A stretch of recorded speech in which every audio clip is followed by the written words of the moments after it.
Aloha everybody, welcome to part 5, the final part of Sonic 3D Blast! And guess what folks, we are now in Panic Puppet Zone, the last zone of the game, and it's actually got two different things going on in all of the zones. For the first zone, all the badniks that we're facing actually don't have Flickies inside them. We still have to get the Flickies in order to get the Dimension Ring to go so that we can exit the level. But the thing is, the Flickies are not in their robot counterparts this time around. Now they're actually in glass containers. I think there's actually a manual, like an in-game manual description that actually explains that because Sonic has taken out his foes way too quickly, Eggman had no time to put the rest of the Flickies into the rest of his badniks, so when he reaches Panic Puppet Zone, Eggman's kind of, you know, struggling right now because he has no time left. He didn't have time to put the Flickies in the robots, which I think is pretty funny. So yeah, we're catching up to Eggman, whether he likes it or not, and all the Flickies are now in glass containers, so you gotta look out for those, not for the actual enemies themselves. There are plenty of enemies, but they have no Flickies inside them. This level is pretty much the same thing as Gene Gadget Zone. I mean, it's still got the fans, it's still got the annoying-ass turrets which shoot in every freaking directions. It still has the slopes, it still has the platforms that move left and right, and really, this zone is pretty much Gene Gadget Zone Part 2. It's pretty much the same level. The only thing that has different going on is that they have these little conveyor belts which you have to flip with switches. And as you can see, I'm having a hell of a time just flipping that one switch because it has to have the most precise, perfect jump to knock the switch over. And when the conveyor belt is going in the opposite direction, it can then take you to the Dimension Ring or across the level or wherever the hell you need to go, which is always swell. And actually, I have to thank my fans because one thing I did not know, hell, I don't play Sonic 3D Blast all the time. I mean, I look up my random tidbits. I've done 2 playthroughs of this game, but one thing I did not actually realize was that when you have the blue shield, the normal shield, if you will, apparently it's an electric shield, I guess, because the electric floors do not shock you or hurt you when you have the blue shield on. So thank you, fans, for alerting me to this in the comments. I never noticed during my 3 playthroughs of this game. Yes, my 3 total playthroughs of this game. I don't like this game enough to keep playing it, so you're watching my 3rd playthrough, essentially. Panic Puppet Zone Act 1 has a theme that is going to be in a future Sonic game. Once again, Sonic Adventure, just like Green Grove Zone's theme was. Figured I'd mention that. The level's gone, but I'm sure you may have heard the song, and you probably heard it from somewhere.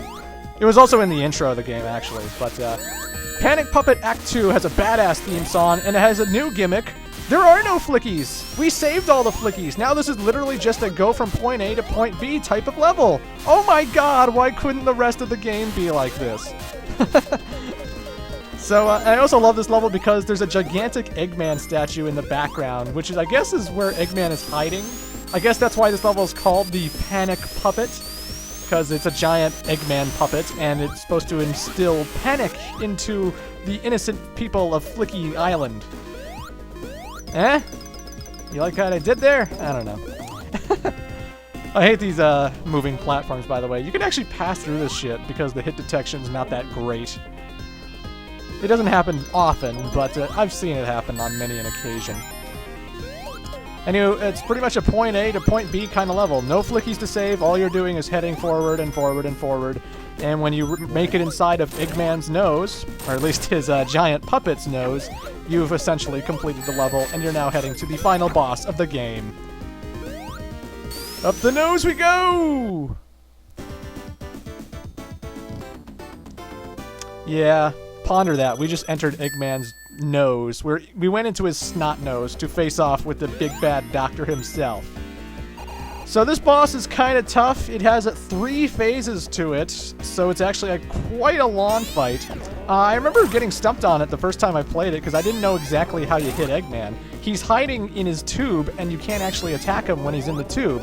And basically, when he attacks you with his claws, the claw will hit the ground for a short period of time, and then the arm light will start blinking.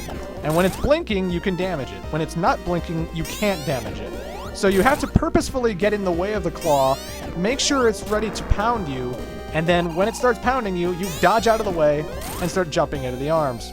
Pretty self-explanatory from watching this, but Yeah, when you first play the game, you're not exactly sure how you hit Eggman. In the second phase of the fight, he has the homing flamethrower. Oh, that always is such an annoying asshole. And whoever shoots the homing flamethrower has the blinking lights. So again, hit the blinking lights to destroy the arms to progress through the boss fight. Generally, you want to run all over the area to make sure that the homing flamethrower does not hit you. Your rings can disappear quite easily when they've been knocked away from your body. This isn't like the other Sonic Genesis games where like you can pretty much make sure you have one ring at all times. Sometimes if you have one ring and you get hit, that ring disappears almost instantly. So don't grab all 6 rings surrounding the boss fight. Just grab like one. Make sure you always have one at all times. But just make sure you have rings to keep yourself alive, because you're probably going to get hit a lot during this boss fight. I won't lie.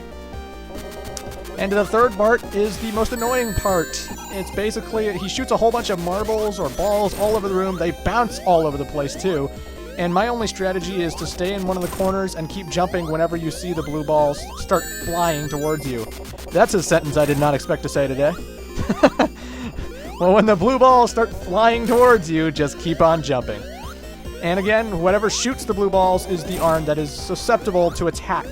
So when the lights start blinking, you jump into them.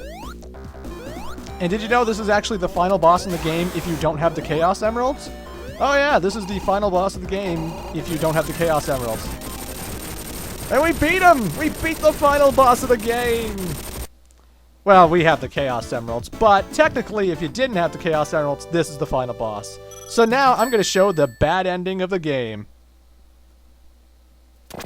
You escape from the panic puppet as it explodes, and you and the Flicky friends go flying off. Yay, the day is saved, right? Well, no, because you didn't get the Chaos Emeralds. As long as I have this final weapon, I can conquer the world anytime. See you again, Sonic!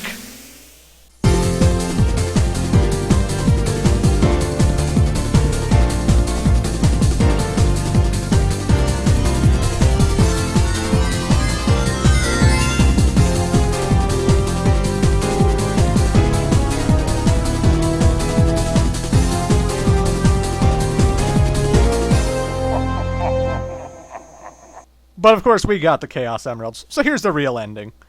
Once again, you destroy the panic puppet, you jump out of there, and we fly away with our Flicky friends, but this time we have the emeralds, obviously.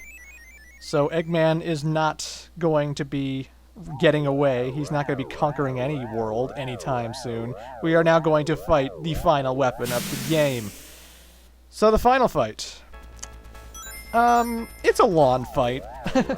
And once again, I have to say the same thing as I did with the last boss fight. Make sure you don't grab all the rings, because again, if you get hit and they all fly away and disappear, it's easy to get killed in this boss fight. You'd think having all the Chaos Emeralds would allow you to turn into Super Sonic, but alas, Super Sonic is not in this game, so we are going to have to fight this guy the good old-fashioned way. There's no cheating with this bastard. So he has a whole bunch of different weapons attached to this final weapon, and depending on which side of the map you're on, he'll always do specific attacks.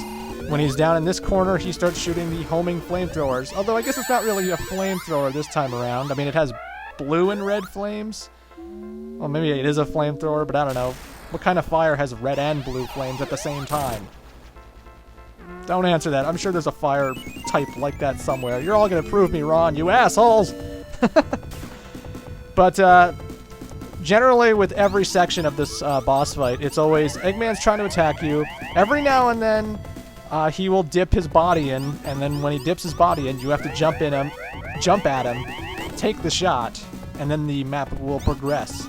This part's pretty easy. You can hear the homing sounds like the woo woo woo woo woo woo, and it always changes to a different sound effect the second he's about to start attacking you, right? So that one's easy. Just stay to the middle, I find. Let the claws hover over you. When the sound effect starts changing, just wait maybe 1 second or 2 seconds, then bolt to the other side of the map, and the claws will not crush you. As for the homing missiles, you can see their shadows pretty clearly, so I don't think it's that hard to dodge, but just keep a lookout for the ground. Make sure you're not standing underneath those shadows that the missiles are coming. And when he dips his body in, you just jump into him. Move on. This is by far the most annoying part. Again, I hate the marbles that he shoots, the ones that bounce off the walls. All you have to do, though, same as before, stay in a corner. When you see a ball jumping towards you, jump. You know, you see a ball coming towards you, you just jump. And after a while, his mustache will come back. He'll start moving forward, you jump into him, and the cycle will repeat anew. Yes, we're back to where the first part was with the finger lasers. The Frieza lasers, as I like to call them. And the Frieza lasers are pretty simple because when they start shooting, they stop moving. So pretty much you're just waiting for it to shoot the first time, then you just dodge out of the way. And again, when Eggman dips in, you jump into him and damage him. It's a very long boss fight because you're going to do like 2 passes of this guy. And again, it's the same strategy every time. I mean, once you've gotten his pattern down, it's easy to beat. But I remember when I was a kid, he was actually quite a tough boss fight. And I say when I was a kid because I used the level select cheat to face off with the final boss. Like, I never completed the game by myself when I was a kid. I always just used the level select cheat to get to the final boss and see the ending that way. Because as I said before in a previous part, I didn't find 3D Blast the greatest game to play. I found it pretty boring, honestly. So, I used the level select cheat to face off with Eggman before, and when I was a kid, this guy, this final fight son of a bitch, is a pain in the ass. It's just the boss fight goes on so long, and you have to memorize so many different ways of his attacks, and I mean, when I play it now, it's actually pretty simplistic, and I don't have that much of a problem, but when I was a kid, man, this boss pissed me off. It went on too long, and his attacks are just so annoying, but, you know. Then I became a better gamer, and now I'm alright with this boss fight. You know, it would have been really tough if they gave you no rings, because I could probably do this with no rings, but they do give you rings in the boss fight, so it's not too bad. If they gave you no rings, though, this may be the hardest final boss in all of Sonic. But alas, they gave you rings, so, you know, it's not too bad. But booyah, folks! We defeated Dr. Eggman for reals this time, and because we got the Chaos Emeralds, we're now going to get our good ending. Booyah! We saved the day. I'm now done with this game that I don't really like all that much. So yeah, we beat Eggman.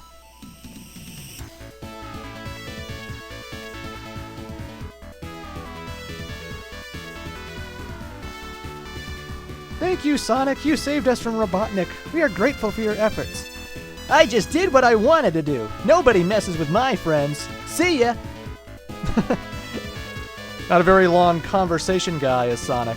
He just leaves immediately. Anyway, the Flickies have been freed. Peace and freedom come back to Flicky Island once again.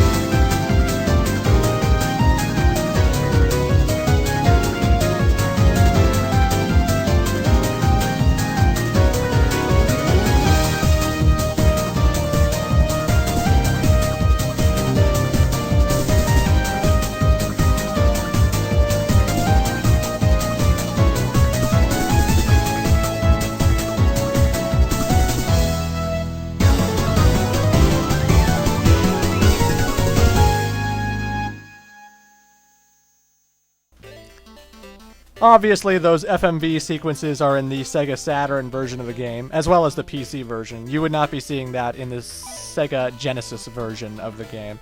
But I included them in this LP so that, you know, it would be complete. And yeah, that's really all I have to show. I showed the bad ending in this video, so really I don't have an extra video to show off. There's no special features or cool sound test gimmicks or anything.